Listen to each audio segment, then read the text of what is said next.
안녕하십니까. 오늘도 유튜브 방송을 하면서 세상과 소통하는 문찬수 목사입니다. 오늘은 고난이 주는 유익이라는 제목으로 같이 말씀을 살펴보려고 합니다.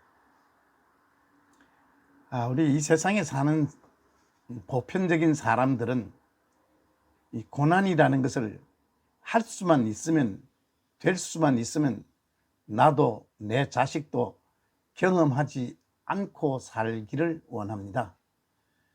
즐거울 것 없거든요. 그런데 성경은 세상 사람은 잘 모르겠습니다만 하나님을 믿는 신자들에게 시편 119편 우리에게 고난당하는 것이 내게 유익이라 하는 말씀으로 교훈하고 있는 것을 보게 됩니다. 다시 말해 고난이 나쁜 것만은 아니다. 인생에게 고난은 필요로 하다. 그러한 이야기를 하고 있습니다. 금년에는 태풍이 참 많았죠.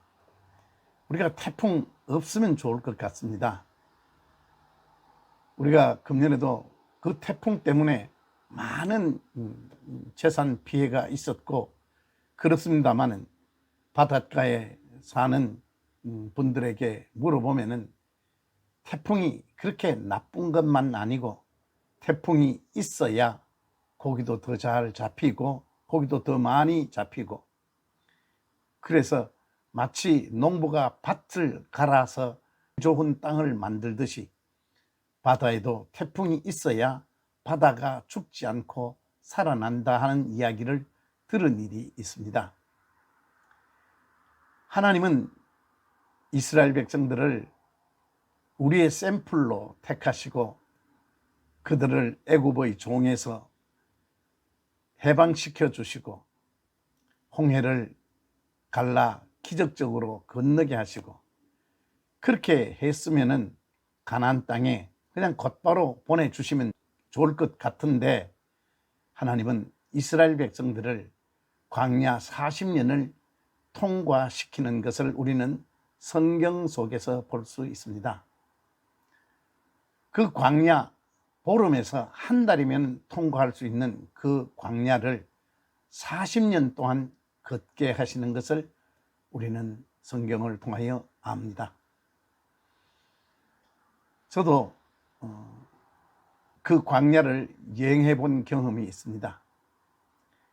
리무진 버스를 타고 통과하다가 이렇게 광야를 통과한다면은 내가 광야를 통과하는 의미가 없다 싶어서 버스를 세우고 1시간여 그 광야를, 그 땡볕의 광야를 걸어서 통과해 본 경험이 있습니다.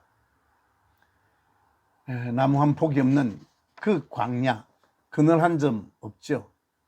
그 광야를 1시간쯤 걸으면서 제가 느낀 단어가 성경에 나오는 낮에는 구름 기둥, 밤에는 불 기둥으로 이스라엘 백성들을 지키셨다 하는 말씀을 생각했습니다.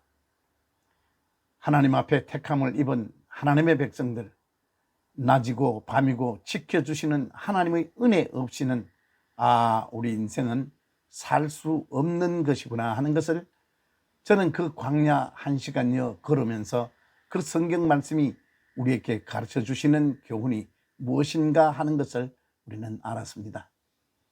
우리가 느끼든 느끼지 못하든 간에 하나님은 낮에는 구름 기둥, 밤에는 불 기둥으로 우리를 지켜주시는 그 은혜로 신자들이 이 땅을 살아가고 있다는 사실을 우리는 인식하는 것이 복인 줄 믿습니다. 제가 광야에서 가장 고통스러웠던 것은 목마름이었습니다. 코가 바짝 마르고 입이 바짝 마르고 정말로 생수병이 없이는 잠시도 그 목마름을 견딜 수가 없었습니다.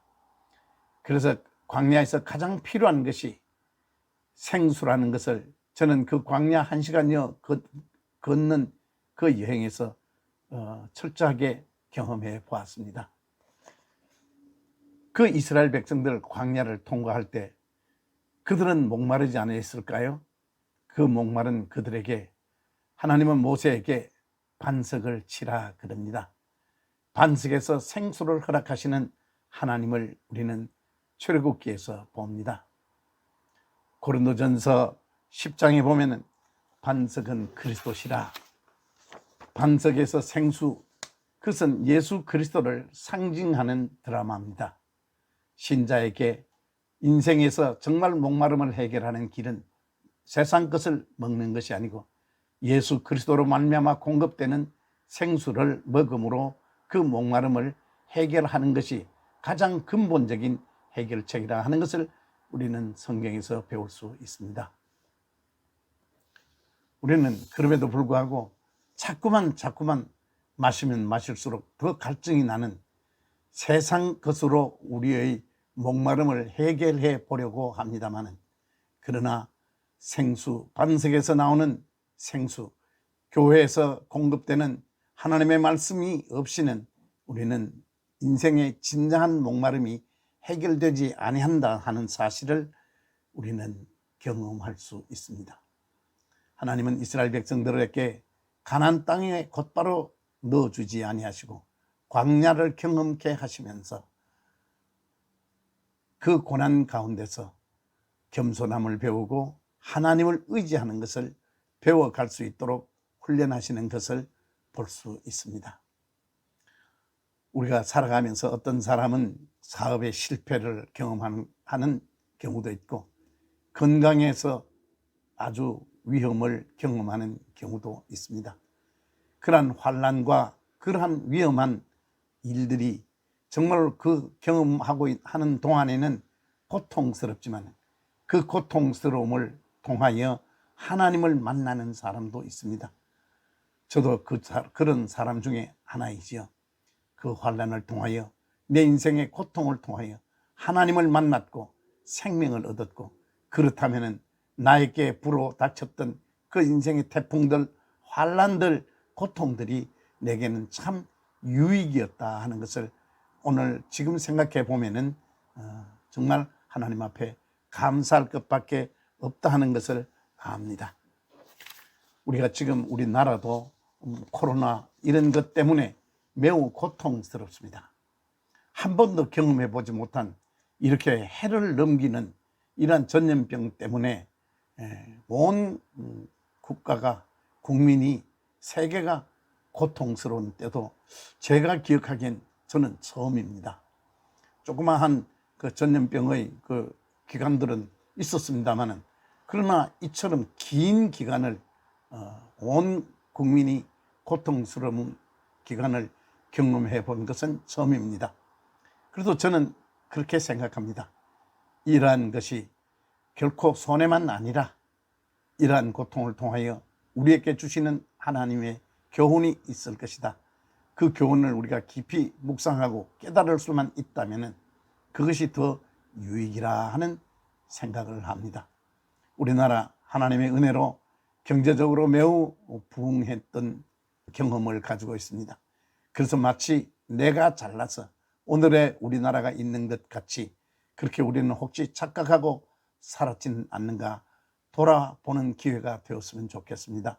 하나님께서 은혜를 베풀지 않으면 우리 대한민국도 정말 이렇게 발전될 수 없다라는 것을 다시 한번 확인해 보는 기회가 되었으면, 이 팬데믹, 이 어려움은 충분히 가치가 있는 환난이다, 그런 생각도 해봅니다.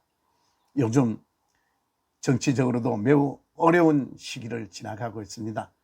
진보다 보수다 해서 국론이 분열되고, 이러한 경험도 우리는 과거에는 경험해 보지 못한 그러한 아픔들입니다. 그러나 이러한 과정들을 통하여 진실로 어떤 것이 국민을 잘 살게 하고 국민을 편안케 하는 것인지를 다시 한번 생각해 보는 그러한 기회가 되는 것이 될 줄 믿습니다. 그렇게 되었다면 지금 조금 혼란스럽고 어렵고 힘들어도 이 고난은 우리에게 유익이 될 것이라 생각합니다. 오늘 말씀은 여기까지 하겠습니다. 좋아요 버튼과 구독 버튼 눌러주시면 방송을 준비하는 목사에게 위로와 격려가 되겠습니다. 다음 토요일까지 건강히 안녕히 계십시오. 고맙습니다.